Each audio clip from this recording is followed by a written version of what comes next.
যাবেন?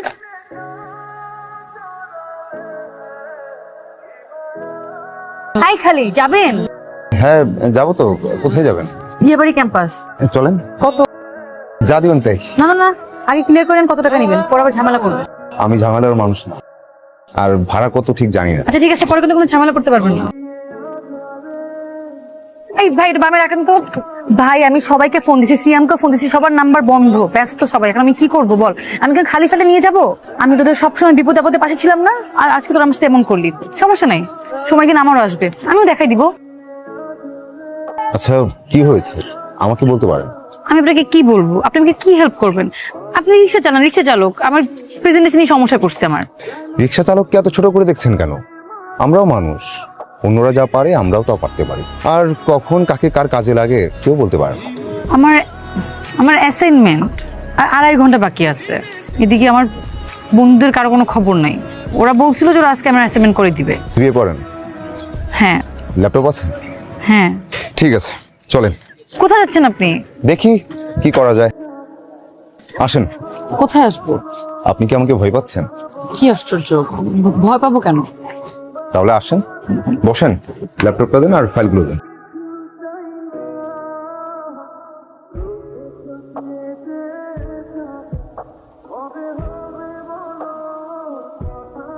আপনি এখানে? ভালোই হলো আপনি এখানে পেয়ে গেলাম। আমি তো ভাবলাম আপনাকে আর খুঁজেই পাওয়া যাবে না থ্যাঙ্কস দেওয়ার জন্য। আপনি জানেন ক্লাসে সবাই অবাক হয়ে গেছে, স্যারও অবাক হয়ে গেছে। এত ভালো প্রেজেন্টেশন করলেন আপনি। আপনি তো একজন সুপারম্যান। আপনাকে আমার রিক্সা চালকও মনে হচ্ছে না। এই যে দেখেন আপনি কত সুন্দর করে কথা গুছিয়ে বলেন, আর এত সুন্দর করে আমার প্রেজেন্টেশনটা করে দিলেন। কিভাবে করলেন? এসব ভেবেও অবাক হবেন, জীবন বাঁচানোর যুদ্ধে কত শিক্ষিত লোক রিক্সা নিয়ে রাস্তায় নেমে যায়। বলেন কত টাকা দিব আপনাকে? দেন যা দিবেন তাই। আচ্ছা আপনার ভাড়াটা কালকে দেই। কাল? কাল তো মনে হয় থাকবো না। আচ্ছা আপনি কোথায় থাকবেন বলেন, আমি নিজেকে দিয়ে আসবো। ভয় পাবেন না, আমি আপনার টাকা নিয়ে পালাবো না। আমি এই বিল্ডিং এ থাকি, আমি নিজেকে কালকে দিয়ে আসবো। বলেন।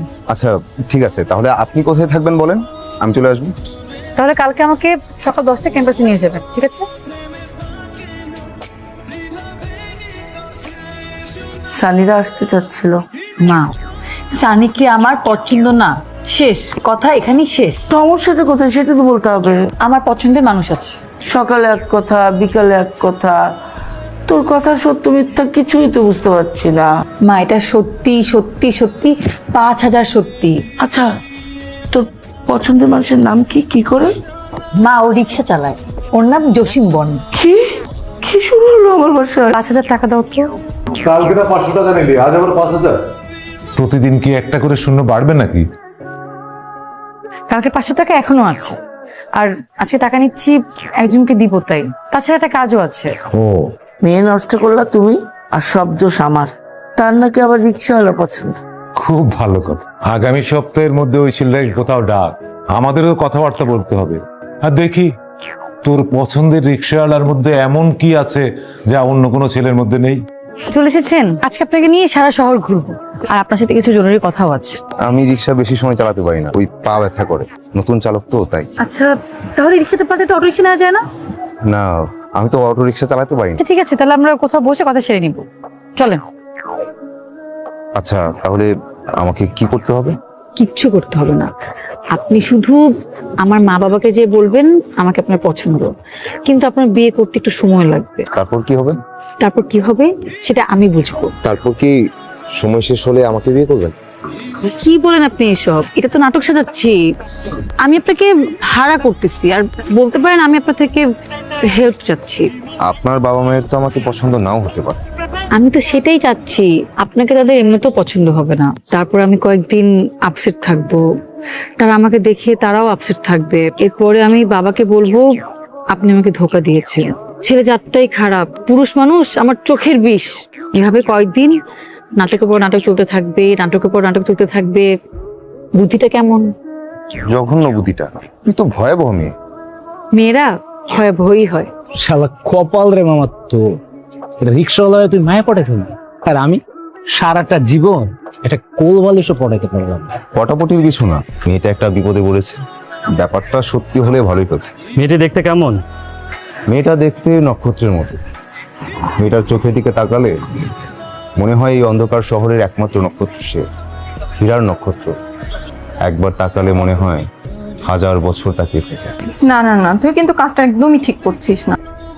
কোথাকার কোন রিক্সাওয়ালা, চিনিস না জানিস না, তুই তোর বাবা মায়ের সামনে নিয়ে বসাবি?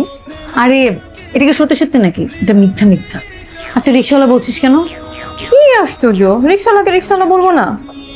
না বলবি না, শিক্ষিত ছেলে, কোনো সমস্যায় পড়ে রিক্সা চালাচ্ছে। আর শোন, ওকে যদি ধুয়ে মুছে একটা জায়গায় দাঁড়া করানো হয় না, তোর বয়ফ্রেন্ড পিয়াসের থেকে ওকে 1000 গুণে হ্যান্ডসাম লাগবে। মানে কিসের সাথে কি মিলাচ্ছিস? ঠিকই আছে, বিপদের সময় তোমরা কেউ ছিল না, ওই রিক্সাওয়ালা আমাকে হেল্প করছে আর এখনো করতেছে। তোদের সবার থেকে আমার ওই রিক্সাওয়ালাই ভালো। এভাবে কেউ কারোর সাথে কথা বলে? যখন একটা বান্ধবী আমার। বন্ধুরা তো কত কথাই বলে। না, এভাবে বললে হবে না। এরপর যদি আমার সাথে এভাবে কথা বলো না, একদম ঘুষি মেরে নাকটা ফাটিয়ে দিব। আচ্ছা, আপনি শান্ত হন। ঠিক আছে, শান্ত হলাম। শুনুন, এখানে কিছু টাকা আছে, এটা রাখুন, কালকে শপিং করে ফেলবেন। আর এইসব চুল দাড়িটা একটু সাইজ করবেন, যাতে দেখতে একদম হিরোর মতো লাগে। ঠিক আছে, কিন্তু টাকা লাগবে না। ধরুন না, নতুন জামা প্যান্ট জুতা। নতুন শার্ট, নতুন প্যান্ট, নতুন জুতা সবই আমার আছে। আপনি এত টেনশন করছেন কেন? না না, তারপর রাখেন, পরে আপনি কি নাকি পরে চলে আসেন, পরে আমার মান সম্মানে লটস্পাই হয়ে যাবে।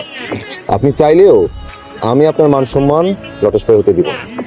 আমি যাকে হেল্প করি মন থেকে করি। তাহলে কি আপনাকে বিশ্বাস করতে পারি? হ্যাঁ, কাল থেকে আপনি আমাকে সারা জীবনের জন্য বিশ্বাস করতে পারেন। কাল থেকে মানে? কাল থেকে মানে মানে কাল আমি আপনার কাজটা ঠিকঠাক করে দিব।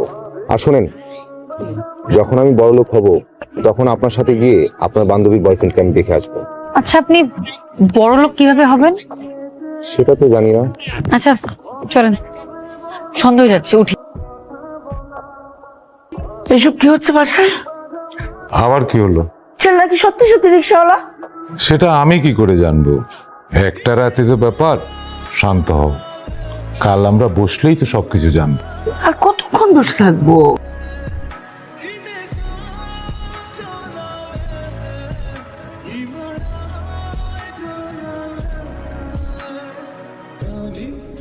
জামা কাপড় ঠিক আছে?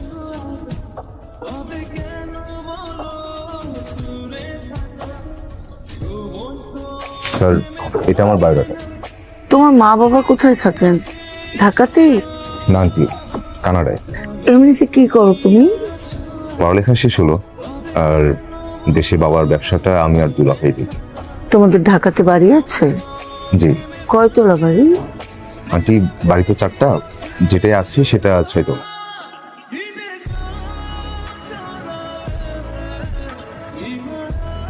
এমন চুপ হয়ে গেলেন কেন? আমি কিন্তু পাত্র হিসাবে অতটাও মন্দ না। আপনি আমার সামনে থেকে ভাগেন, যান। আমি বন্ধুদের সাথে বাজি ধরে রিক্সা চালক সেজেছিলাম, কিন্তু প্রথম যেদিন আপনাকে দেখলাম তখন মনে হলো আমি বছরের পর বছর এই মানুষটার জন্য অপেক্ষায় ছিলাম। আমি কথা দিচ্ছি, আমি সব সময় তোমার পাশে থাকবো। বৃদ্ধ হয়ে গেলেও আমি তোমার হাত ধরে রাস্তা পার করে দেবো। আমি নিজে না খেয়েও আমি তোমাকে খাওয়াবো। আমি কথা দিচ্ছি, আমি আজ ভালোবাসবো, কাল ভালোবাসবো, পরশু ভালোবাসবো, সব সময়।